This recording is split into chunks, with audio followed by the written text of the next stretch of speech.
കുറിച്ച് ഞാൻ മെൻഷൻ ചെയ്തു പോയി. കാരണം ആ സഹോദരിയുടെ കാര്യങ്ങളൊക്കെ കഴിഞ്ഞ ദിവസങ്ങൾ ഇങ്ങനെ പഠിക്കുവാനും വായിക്കുവാനും ഒക്കെ ദൈവം അടിയനിടയാക്കി. നമ്മുടെ ശ്രദ്ധയെ വചനത്തിലേക്ക് കൊണ്ടുവരാം. 2 ശമൂവേൽ 21 അധ്യായത്തിലേക്ക് നമ്മുടെ ശ്രദ്ധയെ നമുക്ക് കൊണ്ടുവരാം. അതിനകത്ത് 21 അധ്യായത്തിന്റെ 1 വാക്യത്തിൽ നമ്മൾ ഇങ്ങനെ വായിക്കുന്നു. 2 ശമൂവേൽ 21:1. ദാവീദിന്റെ കാലത്ത് 3 സംവത്സരം തുടരെ ക്ഷാമമുണ്ടായി.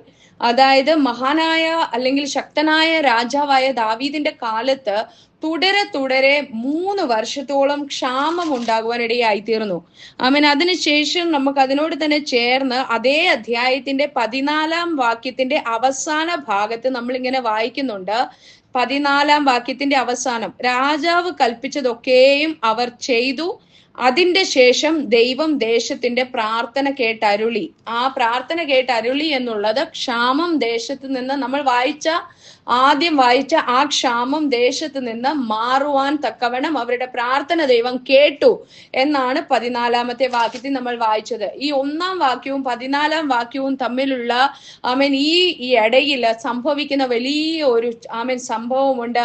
ആമേൻ. ആ കാര്യമാണ് ഹല്ലേലൂയ അല്പസമയം നമ്മളുമായി ബന്ധപ്പെടുത്തി ആമേൻ സംസാരിപ്പാൻ ഞാൻ കർത്താവിൽ ശരണപ്പെടുന്നത്. ഹല്ലേലൂയ.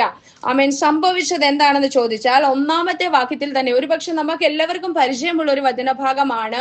1 വാക്യത്തിൽ ദാവീദിന്റെ കാലത്ത് ക്ഷാമമുണ്ടായപ്പോൾ ദാവീദ് എപ്പോഴും ചെയ്തു വരുന്നത് പോലെ യഹോവയുടെ സന്നിധിയിൽ ആലോചന ചോദിക്കാനായി പോയി. എന്തുകൊണ്ടാണ് ദൈവമേ ഇങ്ങനെ സംഭവിക്കുന്നത്?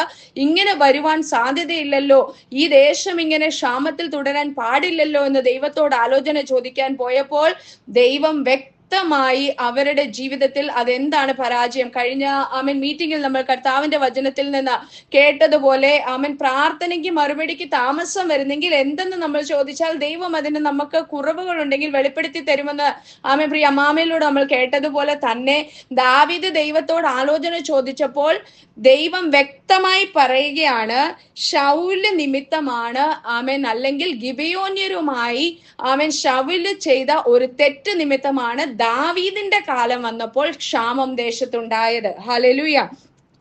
ഗിബെയോന്യരെ ശൗൽ കൊല്ലുക കൊണ്ട് അത് അവൻ നിമിത്തവും രക്തപാതകമുള്ള അവന്റെ ഗ്രഹം നിമിത്തവും എന്ന് യഹോവ അരുളി ചെയ്തു. ഹല്ലേലൂയ.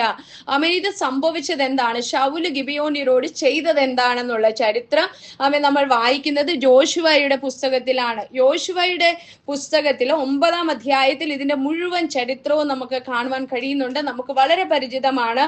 അവിടെ നമ്മൾക്കറിയാം ഹായി പട്ടണത്തോടൊക്കെ യോശുവ ചെയ്ത കാര്യങ്ങളെ കേട്ടപ്പോൾ ഗിബെയോന്യര് വല്ലാതെ ഭയപ്പെട്ടു. അടുത്തത് യോശുവയും കൂട്ടരും ഗിബെയോന്യരെ തകർത്ത് കളയുമെന്ന് അവർക്ക് ഒരു ചിന്ത വന്നപ്പോൾ അവർ പെട്ടെന്ന് വേഷമൊക്കെ മാറി പഴയ കീറിയ വസ്ത്രങ്ങളും ആഹാരങ്ങളും ഒക്കെ ആയിട്ട് യോശുവയും കൂട്ടരെയും കാണാൻ പോയി. എന്നാൽ യോശുവയ്ക്ക് പെട്ടെന്ന് ദൈവാലോചന ചോദിപ്പാൻ കഴിയാതെ പോയത് കൊണ്ട് തെറ്റായ ഒരു നിർണയം പെട്ടെന്ന് യോശുവ എടുക്കുവാനിടയായി തീർന്നു. ഹല്ലേലൂയ. ആമേൻ. ആ കാര്യങ്ങളെല്ലാം നമുക്കറിയാം. 3 മുതൽ 27 വരെയുള്ള വാക്യങ്ങളിൽ നമ്മൾ കാണുന്നു. എന്നാൽ 15 വാക്യം യോശുവ 9:15 വരുമ്പോൾ യോശുവ അവരുമായിട്ട് ഒരു തീരുമാനം എടുക്കുകയാണ്. നിങ്ങളെ ഞങ്ങൾ കൊന്നു കളയത്തില്ല, നിങ്ങളോട് ഞങ്ങൾ ഒരു ദോഷവും ചെയ്യത്തില്ല. യോശുവ അവരോട് സഖ്യതയും അവരെ ജീവനോട് രക്ഷിക്കുമെന്ന് ഉടമ്പടിയും ചെയ്തു. സഭയിലെ പ്രഭുക്കന്മാരും അവരോട് സത്യം ചെയ്തു. ഇതായിരുന്നു ഉടമ്പടി യോശുവയും ഗിബെയോന്യരും തമ്മിലെടുത്തത്. ഹല്ലേലൂയ. ഈ ഉടമ്പടി 400 വർഷത്തിന് ശേഷം, അനേകം നീണ്ട വർഷങ്ങൾക്ക് ശേഷം, നമ്മൾ ചിന്തിക്കുക, നീണ്ട 400 വർഷത്തിന് ശേഷമാണ് ശൗലിന്റെ കാലം വരുന്നത്. ശൗലിന്റെ കാലത്തിലാണ് ഈ ഉടമ്പടി തെറ്റിയത്. ഹല്ലേലൂയ. അവിടെ നമ്മൾ വായിച്ചു 21 അധ്യായത്തിന്റെ 2 വാക്യമൊക്കെ വരുമ്പോൾ ഗിബെയോന്യരെ ശൗൽ കൊന്നു. പക്ഷെ യോശുവ എടുത്ത ഉടമ്പടി ഗിബെയോന്യരെ കൊല്ലുകയില്ല. അവർ ആലയത്തിൽ വിറക് കീറുന്നവരായിട്ടും വെള്ളം കോരുന്നവരായിട്ടും യോശുവ അവരെ വെക്കുവാൻ ഇടയായി തീർന്നെന്നൊക്കെ നമ്മൾ ആ അധ്യായത്തിൽ കാണുന്നുണ്ട്. ഹല്ലേലൂയ. ഈ ഉടമ്പടി തെറ്റിച്ചത് കൊണ്ടാണ് ദേശത്ത് ക്ഷാമം വന്നതെന്ന് ഒരു വെളിപ്പെടുത്തൽ ഉണ്ടായി.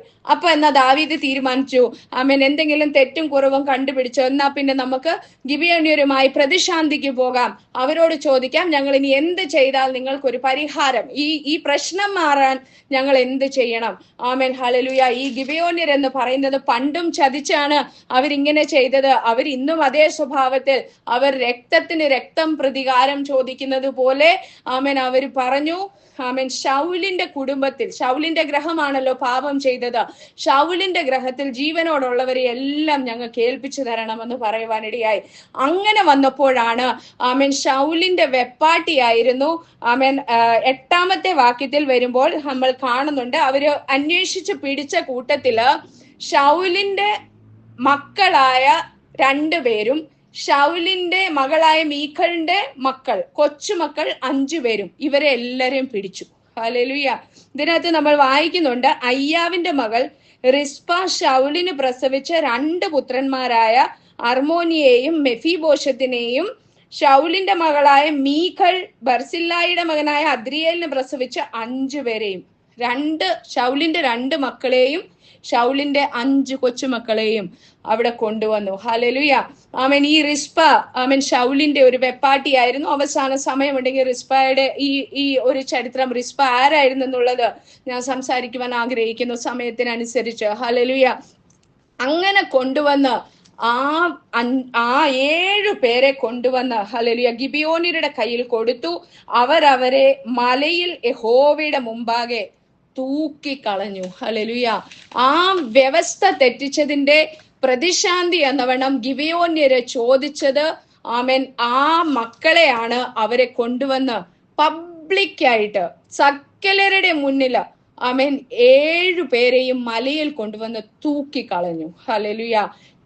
ഈ മാതാവ് അത് കണ്ടുകൊണ്ട് നിന്നുകൊണ്ട്, അവളുടെ 2 മക്കൾ അവളുടെയാ, 5 അവളുടെ സഹോദരി അവളുടെ നാത്തുവിന്റെ കൊച്ചുമക്കളാ. ഹല്ലേലൂയ. ആമേൻ.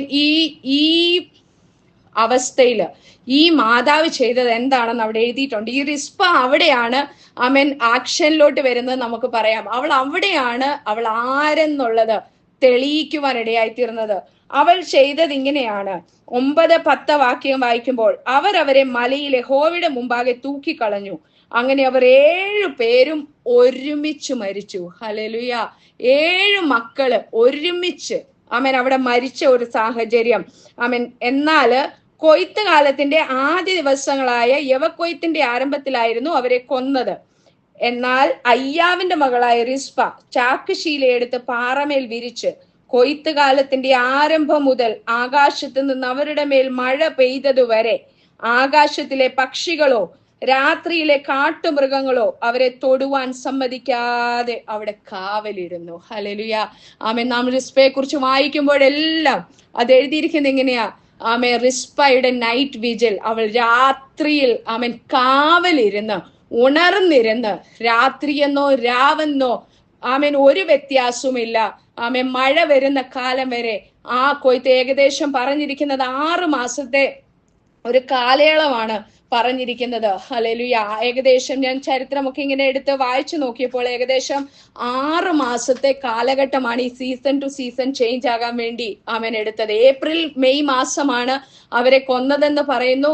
ഏകദേശം ഒക്ടോബർ മാസം വരെ 5-6 മാസം അവള് രാത്രിയും പകലും ഒരു ചാക്കുശീലയെടുത്ത് ആ പാറമേൽ വിരിച്ച് അവൾ അവിടെ ഇരുന്ന് കരഞ്ഞ് അവൻ എത്രമാത്രം ആരും അവൾക്ക് കൂട്ടില്ലായിരുന്നു. ഒറ്റയ്ക്ക് അവൻ ഇരുന്ന് കാട്ടുമൃഗങ്ങൾക്കും ആമൻ പക്ഷികൾക്കും ആ കുഞ്ഞുങ്ങളുടെ ശരീരം, അവളുടെ കുഞ്ഞുങ്ങൾ 2 ഉള്ളൂ, പക്ഷേ ആമൻ ആ 5 കുഞ്ഞുങ്ങൾ അവളുടെ സ്വന്തമല്ല. എന്നിട്ടും ആ കുഞ്ഞുങ്ങളെ അവളുടേതെന്ന് കരുതി അവൾ ആ രാത്രിയും പകലും ആ കുഞ്ഞുങ്ങൾക്ക് കാവലിരിക്കുവാനിടയായി തീർന്നു. ഹല്ലേലൂയ. അവൾ എന്തുകൊണ്ടാണ് ഇങ്ങനെ കാവലിരുന്നത്, ഈ വന്യമൃഗങ്ങൾക്ക് ഏൽപ്പിച്ചു കൊടുക്കാതെ ഇരുന്നത് എന്ന് പറഞ്ഞാല് ആമേൻ ഈ അവിടെ കാട്ടുമൃഗങ്ങൾ, ഈ ആകാശത്തിലെ പക്ഷികളൊക്കെ എന്ന് പറഞ്ഞാൽ ഈ കഴുകനൊക്കെ വന്നാൽ ശവം കൊത്തിപ്പറിക്കും. അത് അവരുടെ ഇടയിൽ കരുതിയിരുന്നത് അതൊരു ശാപമായിട്ടാ, അല്ലെങ്കിൽ അതൊരു ന്യായവിധി കേൾപ്പിച്ചു കൊടുക്കുന്നത് പോലെ, അല്ലെങ്കിൽ ശവശരീരത്തെ അപമാനിക്കുന്നതിന് തുല്യമാണ്. ശരിക്കുള്ള ഒരു ബരിയൽ, ഒരു അടക്കം ലഭിച്ചില്ലെങ്കിൽ അവരെ അപമാനിക്കുന്നതിനും അവർക്ക് നീതി ലഭിക്കുന്നില്ല എന്നുള്ള ഒരു ചിന്തയാണ്. ഹല്ലേലൂയ. അതായത് അവിടെ കുഞ്ഞുങ്ങൾ മരിച്ചത് കുഞ്ഞുങ്ങളുടെ മിസ്റ്റേക്ക് കൊണ്ടല്ല, ആമേൻ അവരുടെ അപ്പൻ ചെയ്ത നിമിത്തം അവര് കഷ്ടം അനുഭവിക്കുമ്പോൾ ഇവൾക്ക് സഹിക്കാൻ കഴിയുന്നില്ല. എൻ്റെ കുഞ്ഞുങ്ങൾ ഇങ്ങനെയുള്ള അനീതിയിൽ ഏൽപ്പിക്കപ്പെടരുതെന്ന് ഭയങ്കര നിർബന്ധത്തോടെ എനിക്കെന്ത് സംഭവിച്ചാലും കാട്ടുമൃഗങ്ങളിൽ നിന്ന് കുഞ്ഞുങ്ങളുടെ ശരീരത്തെ രക്ഷിക്കുക എന്ന് പറയുമ്പോൾ അവൾ എത്രമാത്രം മൃഗങ്ങളോട് ഫൈറ്റ് ചെയ്യേണ്ടി വന്നു കാണും, എത്രമാത്രം അവൾ ആമേൻ ഹല്ലേലൂയ നിലവിളിക്കേണ്ടി വന്നു കാണും, എത്ര ഭീതി രാത്രി യാമങ്ങളിൽ അവൾ അനുഭവിച്ചു കാണുമെന്ന് നമ്മൾ ചിന്തിക്കുക. എന്നിട്ടും ആ കുഞ്ഞുങ്ങളുടെ ശരീരത്തിന് നീതി ലഭിക്കുവാനായി ആമേൻ അവൾ ദൈവസന്നിധിയിൽ അങ്ങനെ അങ്ങ് സമയം ആ ചാക്കുശീലെ കിടക്കാൻ, ആ പാറമേൽ ഇരിക്കാൻ രാത്രിയും പകലും സുഖമില്ല. അവക്ക് ഒരു സുഖവും അനുഭവിക്കാനില്ല. അവിടെ സങ്കടം ആരും കാണുന്നുമില്ല. ഇതൊന്നും ആരും അത്രയും അറിയുന്നതായിട്ട് നമ്മൾ അവിടെ എങ്ങും വായിക്കുന്നില്ല. ഇതൊക്കെ അറിഞ്ഞു വരുമ്പോൾ ഒത്തിരി സമയം കഴിയുന്നുണ്ട്. 5-6 മാസത്തിന് ശേഷമാണ് ദാവീദിന് വിവരം അറിയുന്നത്. ആമേൻ അത്രയും നാൾ ആരും കാണാത്ത ഒരു രാത്രിയാമത്തിലെ കരച്ചിൽ ആമേൻ റിസ്പയുടെ ജീവിതത്തിൽ ഉണ്ടായിരുന്നു. Hallelujah, amen hallelujah. അതിനുശേഷം ആമേൻ അവളുടെ പ്രാർത്ഥന, അതിനുശേഷം എന്താണ് അവൾക്ക് ലഭിച്ചത്, അവൾ ഇത് ചെയ്തത് കൊണ്ട് എന്താ പ്രയോജനം ഉണ്ടായതെന്നുള്ളതാണ് നമുക്ക് ഏറ്റവും ഹൃദയസ്പർശിയായിട്ടുള്ളത്. ഈ വാർത്ത ഇവൾ ഇതെല്ലാം ചെയ്തു കഴിഞ്ഞപ്പോൾ 12, 13, 14 വാക്യത്തിൽ ആമേൻ അതിനുള്ള മറുപടി അവൾക്ക് ലഭിക്കുകയാ. ഹല്ലേലൂയ. അവിടെ ദാവീദിന് ആമേൻ ശൗലിന്റെ വെപ്പാട്ടിയായ 11 വാക്യം, ശൗലിന്റെ വെപ്പാട്ടിയായ അയ്യാവിന്റെ മകൾ റിസ്പ ചെയ്തത് ദാവീദ് കേട്ടു. ഹല്ലേലൂയ. എത്ര നാളായി? ആമേൻ ഏകദേശം നീണ്ട 6 മാസം ആമേൻ ഈ കാട്ടിൽ ഇങ്ങനെ ഈ മലമേൽ അവളെ തൂക്കിക്കളഞ്ഞത്, ആ കുഞ്ഞുങ്ങളെ തൂക്കി അവൾ അവിടെ ഇരുന്ന് ഈ ചെയ്തത് ദാവീദിന്റെ ചെവിയിലെത്തി. ആമേൻ ഒരു പക്ഷേ ഹല്ലേലൂയ ഇവിടെ നിന്ന് ഞാൻ നിങ്ങളോട് പറയാം, ഒരുപക്ഷെ നമ്മുടെ കുഞ്ഞുങ്ങൾക്ക് വേണ്ടി ആയിരിക്കാം, നമ്മുടെ വിഷയങ്ങൾക്ക് വേണ്ടി ആയിരിക്കാം. ചില വിഷയങ്ങളിൽ നമുക്ക് ആമേൻ ദൈവത്തിൽ നിന്നൊരു മറുപടി വേണം. അവിടെ ഉള്ളിൽ എന്തൊക്കെയാ ചിന്താഭാരമെന്ന് നമുക്കറിയത്തില്ല. പക്ഷേ നീണ്ട 6 മാസത്തെ സമയ കാലയളവിന് ശേഷമാണ് അവൻ പ്രതികരിക്കേണ്ടവൻ അവന്റെ ചെവിയിൽ വാർത്ത എത്തിയത്. ഹല്ലേലൂയ. അങ്ങനെയാണെങ്കിൽ നമ്മുടെ വിഷയങ്ങൾക്ക് മറുപടിക്ക് താമസം വരുന്നെങ്കിൽ നമ്മൾ ഭാരപ്പെടേണ്ട ആവശ്യമില്ല. ഒരു സമയമുണ്ട്. അവൻ അന്ന് വരെ നമ്മൾ കാത്തിരിക്കണം. പിന്മാറരുത്. റിസ്പ പിന്മാറിയില്ലെന്നുള്ളതാണ് അവളുടെ ക്യാരക്ടർ, അവളുടെ സഹനശീലത. ഞാൻ അവളുടെ ഒരു 10 ഗുണങ്ങൾ ഞാൻ എഴുതി വെച്ചിട്ടുണ്ട്. ഞാൻ വേഗത്തിൽ പറയാം. അവൾ അങ്ങനെ മാറാതെ നിന്നതുകൊണ്ട്, ഭയപ്പെടാതെ നിന്നതുകൊണ്ട്, അവിടെ മാതൃസ്നേഹം, ഹല്ലേലൂയ, ആ കുഞ്ഞുങ്ങളെ വിട്ടിട്ട് പോകാൻ അവക്ക് പറ്റുന്നില്ല. ഹല്ലേലൂയ. ആ കുഞ്ഞുങ്ങളെ അവിടേത് 2 ഉള്ളൂ. എന്നിരുന്നാലും ഹല്ലേലൂയ അവക്ക് ആ കുഞ്ഞുങ്ങളെ ഉപേക്ഷിച്ചിട്ട് പോകാൻ കഴിയാതെ അവൾ നോക്കിയിരുന്നത് കൊണ്ട് 13 വാക്യത്തിൽ ശൗലിന്റെയും അവന്റെ മകൻ യോനാഥാന്റെയും അസ്ഥികളെ അവർ വെച്ചിരുന്നിടത്ത് നിന്ന് എടുത്ത് തൂക്കിക്കൊന്നവരുടെ അസ്ഥികളെ, 7 കുഞ്ഞുങ്ങളുടെയും അസ്ഥികൾ, അതായത് 6 മാസത്തോളം കഴിഞ്ഞു, ശവമെല്ലാം അഴുകി, കേവലം അസ്ഥികൾ മാത്രം. എന്നിട്ടും ഇവൾ മാറാതെ അവിടെ ഇരിക്കുകയാണ്. ഹല്ലേലൂയ. ഒരു നീതി ലഭിക്കുവാൻ, ഒരു വിടുതൽ ലഭിക്കുവാൻ, എന്റെ കുഞ്ഞുങ്ങളുടെ മേളിൽ വന്ന ശാപം മാറിപ്പോകുവാൻ അവൾ പ്രാർത്ഥിക്കുക. ദേശത്തിന്റെ സൗഖ്യവും ഇതിന്റെ പുറകിലുണ്ട്. ക്ഷാമം മാറണമെന്നുള്ളതാണ് മെയിൻ വിഷയം. ഹല്ലേലൂയ.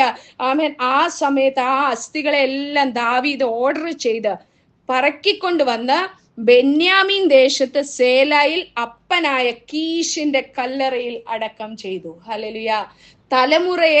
തലമുറയോട് ബന്ധിക്കാൻ ഇടയായി തീർന്നു. ഹല്ലേലൂയ. അവർക്ക് നീതി ലഭിച്ചു.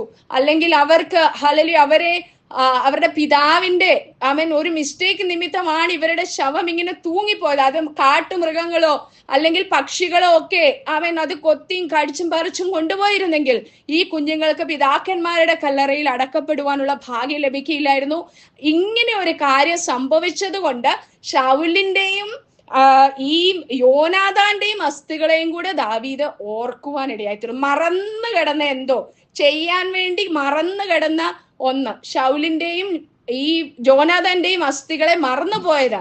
വാഗ്ദത്ത ദേശത്ത് എത്തി അവിടെ കീശിന്റെ കല്ലറയിൽ അടക്കം ചെയ്യുവാൻ ഇതൊരു കാരണമായി തീർന്നു. ഇത്രയും ചെയ്തിട്ടാണ് 14 വാക്യം പറയുന്നത്, ഇതെല്ലാം രാജാവ് പറഞ്ഞത് ചെയ്തു കഴിഞ്ഞപ്പോൾ ദേശത്തിന് ക്ഷാമം മാറി. ഹല്ലേലൂയ. ഇത്രയും വേണമെങ്കിൽ കാര്യം അറിഞ്ഞു ഈ 7 പേരെ തൂക്കിക്കളഞ്ഞ ഉടനെ എന്തുകൊണ്ടാ ക്ഷാമം മാറാതെ ഇരുന്നത്? ഹല്ലേലൂയ. എന്തുകൊണ്ടാ മാറാതെ ഇരുന്നത്? ഇതിനിടയ്ക്ക് ഒരു റിസ്പയെ ദൈവം എഴുന്നേൽപ്പിക്കുന്നുണ്ടായിരുന്നു. ഒരു റിസ്പയുടെ നിലവിളി ആവശ്യമുണ്ടായിരുന്നു. അവളുടെ കരച്ചില് നിമിത്തം മറന്നു കിടന്ന ചില വിഷയങ്ങളെ എടുപ്പിച്ച് അത് എത്തിക്കേണ്ട ഇടത്ത് എത്തിക്കേണ്ടത് ദൈവത്തിന്റെ നീതിയായിരുന്നു. ഹല്ലേലൂയ, ആമേൻ. അതുകൊണ്ടാണ് ദേശത്തെ ക്ഷാമം മാറാൻ ആമേൻ 6 മാസത്തെയും കൂടെ താമസം വന്നതും ആമേൻ. ഹല്ലേലൂയ, റിസ്പ ഇത്രയും കഷ്ടം അനുഭവിക്കേണ്ടതായിട്ട് വരികയും ഇടയായത്. ഹല്ലേലൂയ, ആമേൻ. ഹല്ലേലൂയ, എത്ര ആമേൻ അത്ഭുതകരമായിട്ടാ ഈ ഒരു സംഭവം നടക്കുവാനിടയായി തീർന്നത്. ഇനി ഈ റിസ്പ ആമേൻ, അവളെ കുറിച്ച് ഒരു അല്പമായ കാര്യങ്ങൾ വേഗത്തിൽ പറഞ്ഞിട്ട് ആമേൻ ഞാൻ അവളുടെ ചില ഗുണഗണങ്ങൾ പെട്ടെന്ന് നമ്മുടെ ജീവിതത്തിൽ നമുക്ക് കൊണ്ടുവരാൻ കഴിയുന്നതിനെ പറഞ്ഞ് ഞാൻ പെട്ടെന്ന് അവസാനിപ്പിക്കാം. ആമേൻ, ഈ ശൗലിന്റെ വെപ്പാട്ടിയായിരുന്നു റിസ്പ. ഹല്ലേലൂയ, ശൗലിന്റെ വെപ്പാട്ടിയായിരുന്നു, കോൺക്യൂബിൻ ആയിരുന്നു ഈ റിസ്പ എന്ന് പറയുന്നത്. ആമേൻ. ഹല്ലേലൂയ, അവളെ കുറിച്ച് മെൻഷൻ ചെയ്തിരിക്കുന്ന അവളുടെ പേരിന്റെ അർത്ഥം ഇങ്ങനെയാണ്: ഗ്ലോയിങ് കോൾ, കനല്, കത്തി ജ്വലിക്കുന്ന കനൽ എന്നാണ് അവളുടെ പേരിന്റെ അർത്ഥം. ഹല്ലേലൂയ, അല്ലെങ്കിൽ ഹോട്ട് സ്റ്റോൺ, നല്ലതായിട്ട് ചൂടായി തിളങ്ങുന്ന ഒരു കല്ല് എന്നാണ് അവിടെ പേരിന്റെ അർത്ഥം. ഹല്ലേലൂയ, ആമേൻ. അല്ലെങ്കിൽ Hebrew മീനിങ്ങിലാണെങ്കിൽ amen, to piece together, ഒരുമിച്ച് ചേർത്ത് വെക്കപ്പെട്ട ഒരു വസ്തു എന്നാണ് ഹീബ്രുവിൽ അവളുടെ പേരിന്റെ അർത്ഥം. വാസ്തവത്തിൽ അവളുടെ പേരിന്റെ അർത്ഥത്തെ ആമേൻ അവളുടെ ജീവിതത്തെ തെളിയിച്ച് കാണിക്കുവാൻ ഇടയായി തീർന്നു. യെശയ്യാ പ്രവാചകന്റെ പുസ്തകം 6-ാം അധ്യായത്തില് ആമേൻ ഹല്ലേലൂയ, യെശയ്യാ പ്രവാചകൻ കാണുന്ന ഒരു ദർശനമുണ്ട്. ആമേൻ, സാറാഫുകളിൽ ഒരുവൻ യാഗപീഠത്തിൽ നിന്ന് ഒരു കനലെടുത്ത് ആമേൻ അവൻ നാവിനെ തൊട്ടപ്പോൾ ശുദ്ധി വന്നു എന്ന് നമ്മൾ വായിക്കുന്നുണ്ട്. ഹല്ലേലൂയ, ഈ കത്തുന്ന കനല് പോലെ പേരിന്റെ അർത്ഥമായിരിക്കുന്ന ഈ റിസ്പ 6 മാസം കത്തി ജ്വലിച്ച് ആമേൻ ഒരു തീന്റെ അനുഭവത്തിൽ കൂടെ പോയത് കൊണ്ടാണ് ദേശത്തിന്റെ പാപം ക്ഷമിക്കപ്പെട്ട് ആമേൻ ആ ദേശത്തിന്റെ ക്ഷാമം മാറുവാൻ ഇടയായി തീർന്നത്. ശൗൽ വരുത്തി വെച്ച ഒരു ശാപം, ശൗൽ നിമിത്തം, ഒരു വ്യക്തിയുടെ തെറ്റ് നിമിത്തം മുഴുവൻ ദേശമാണ് ക്ഷാമത്തിലൂടെ കടന്നുപോയത്. മുഴുവൻ ദേശമാണ് അഫക്റ്റ് ആയത്. ഒരു ഡിസാസ്റ്റർ ആണ് ശരിക്കും പറഞ്ഞാൽ സംഭവിച്ചത്.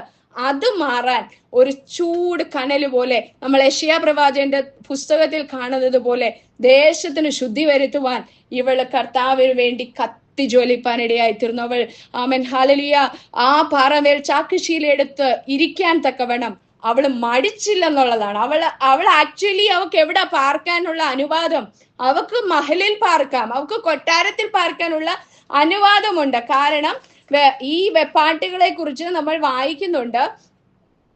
അവിടെ നാഥാൻ പ്രവാചകൻ ഒരു കാര്യം ഇങ്ങനെ മെൻഷൻ ചെയ്യുന്നുണ്ട്. നാഥാൻ പ്രവാചകൻ ദാവീദിനോട് സംസാരിക്കുമ്പോൾ ഇങ്ങനെ പറയുന്നുണ്ട്, ദാവീദിന്റെ അടുക്കൽ വരുന്നുണ്ടല്ലോ, താൻ പാപം ചെയ്യുമ്പോൾ നാഥാൻ ഇങ്ങനെ ഓരോ കാര്യങ്ങൾ പറഞ്ഞ് ഓർമ്മിപ്പിക്കാനായിട്ട് വരുന്നുണ്ട്. അപ്പം ദാവീദിനോട് പറയുക, നിനക്ക് ശൗലിന്റെ വെപ്പാട്ടികളെയും അങ്ങനെയുള്ളവരെ എല്ലാം നിനക്ക് തന്നിട്ട് നീ പിന്നെയും പാപം ചെയ്യുന്നു, നിനക്ക് അതൊന്നും മറച്ചു വെച്ചില്ല, അല്ലെങ്കിൽ നിന്നിൽ ഇതൊന്നും എടുത്തു മാറ്റിയില്ല എന്നൊരു വാക്യം നാഥാൻ പ്രവാചകൻ ദാവീദിനോട് പറയുന്നുണ്ട്.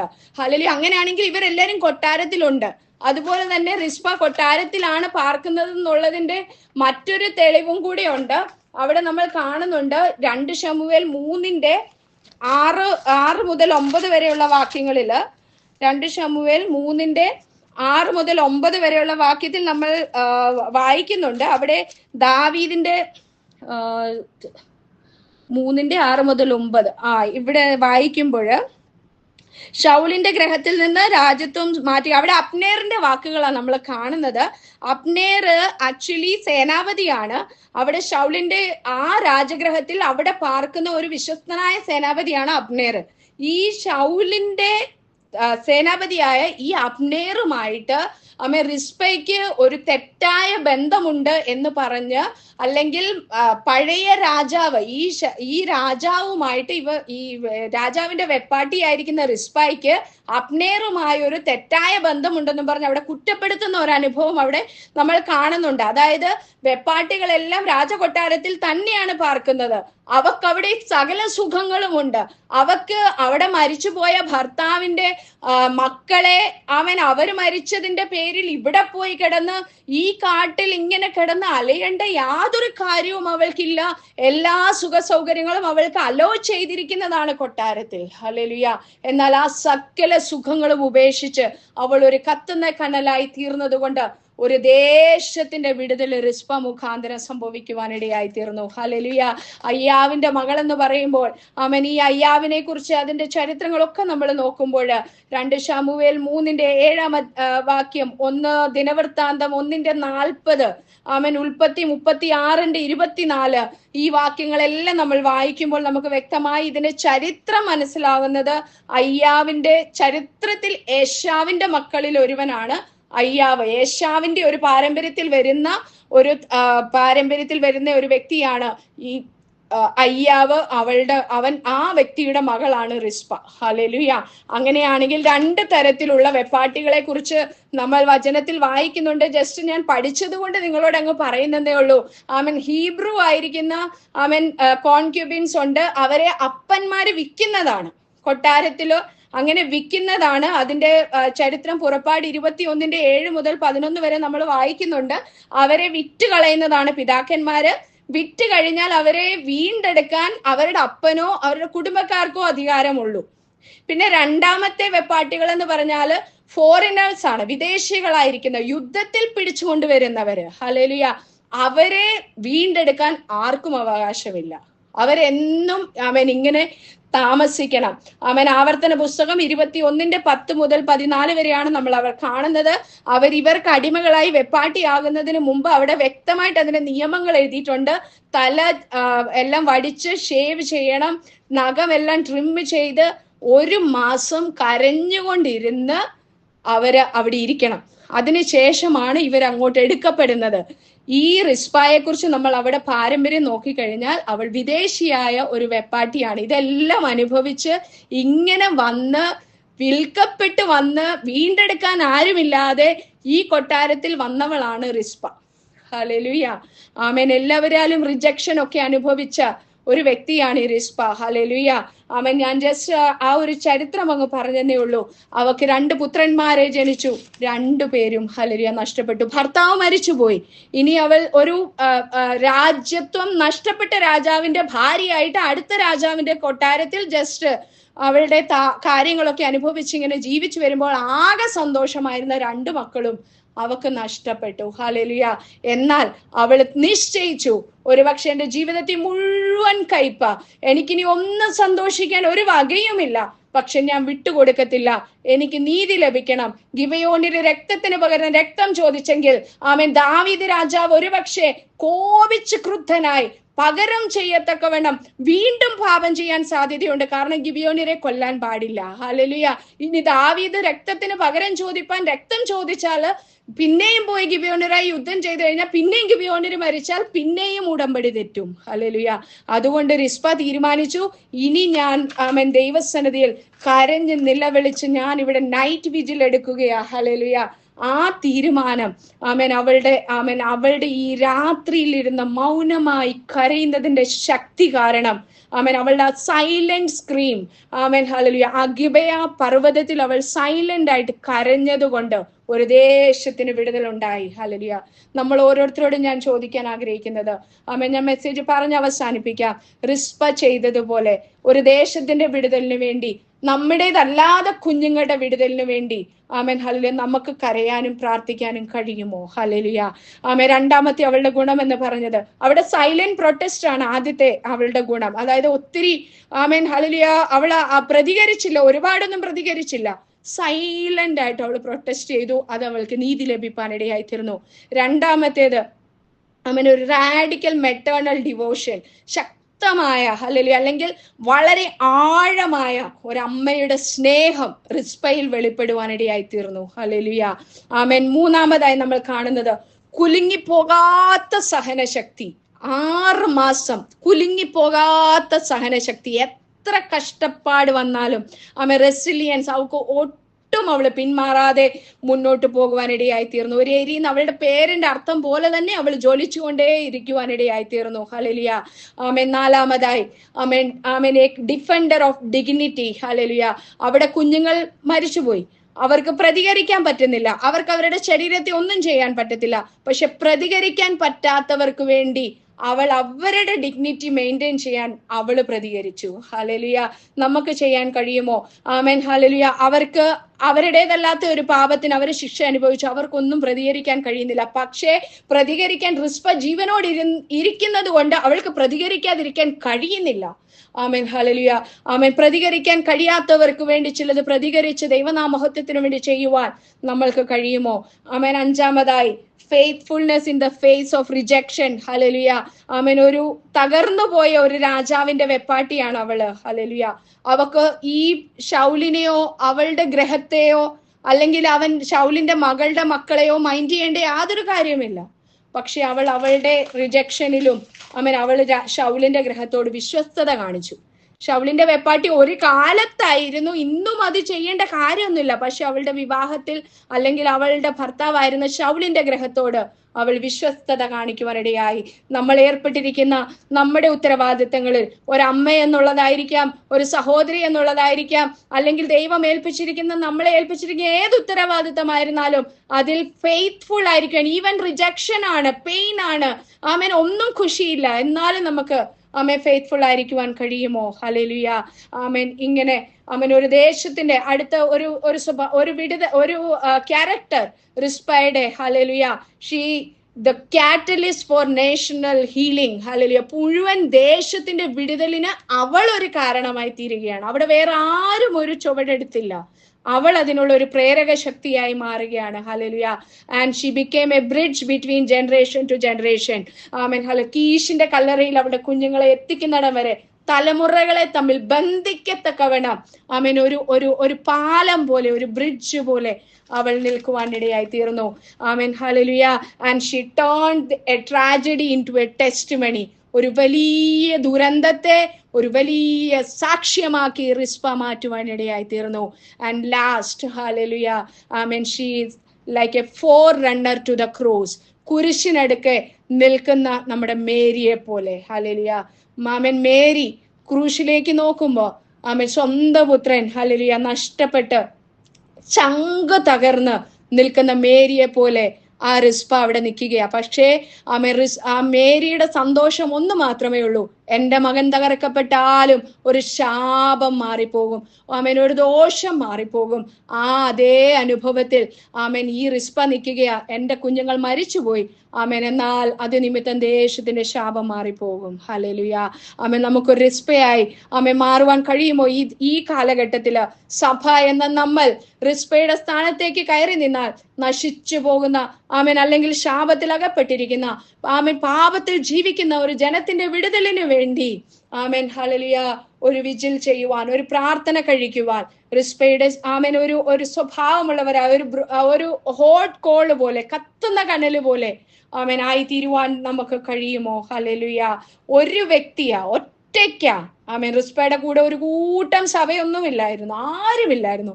ഒറ്റയ്ക്ക് നിന്ന് ഫൈറ്റ് ചെയ്ത് വലിയൊരു ദൈവപ്രവൃത്തി വെളിപ്പെടുത്തിയവളാണ് റിസ്പ. പലപ്പോഴും നമ്മൾ അത്രയും ഒന്നും ചിന്തിക്കുകയോ കാണുകയോ ഹൈലൈറ്റ് ചെയ്യുന്ന ഒരു വ്യക്തിയല്ല റിസ്പ എന്ന് പറയുന്നത്. പക്ഷേ നമുക്ക് അവളുടെ ജീവിതത്തിൽ നിന്ന് പഠിക്കുവാൻ ഒരുപാടുണ്ട്. കേവലം ഒരു വെപ്പാട്ടിയായിരുന്ന, ആമേൻ, ഹല്ലേലൂയ, അന്യദേശക്കാരിയായിരുന്ന, ഏശാവിന്റെ വംശപാരമ്പര്യത്തിൽ ഉണ്ടായിരുന്ന അവളെ ഇങ്ങനെ ഒരു വലിയ ദൈവപ്രവർത്തിക്ക് ശക്തനായ ദാവീദിന്റെ ഹൃദയം തിരിക്കുവാൻ, ആ ഹൃദയത്തിൽ നല്ലൊരു തീരുമാനമെടുക്കാൻ, അത്ര കഠിന മനുഷ്യനെയും തീരുമാനം മാറ്റാൻ റിസ്പയുടെ പ്രാർത്ഥന പോലെ നമ്മൾ പ്രാർത്ഥിച്ചാൽ, അല്ലെങ്കിൽ ചില തീരുമാനങ്ങൾ എടുത്താൽ എത്ര കഠിന ഹൃദയനെയും ആമേൻ മാറ്റിയെടുക്കുവാൻ നമുക്ക് കഴിയും. ആമേൻ. ഹല്ലേലൂയ. പ്രകാരം നമ്മൾ അലാവോളം ആമേൻ ഇങ്ങനെയുള്ള ആമേൻ ദൈവികമായ സ്വഭാവങ്ങൾ ഏറ്റെടുത്തുകൊണ്ട് കർത്താവിന്റെ പർപ്പസ് പൂർത്തീകരിക്കുവാൻ റിസ്പ ഉപയോഗിക്കപ്പെട്ടതുപോലെ നമുക്കും ഉപയോഗിക്കപ്പെടാം. ആമേൻ. ദൈവനാമം ഇതിലൂടെ മഹത്വപ്പെടുമാറാകട്ടെ.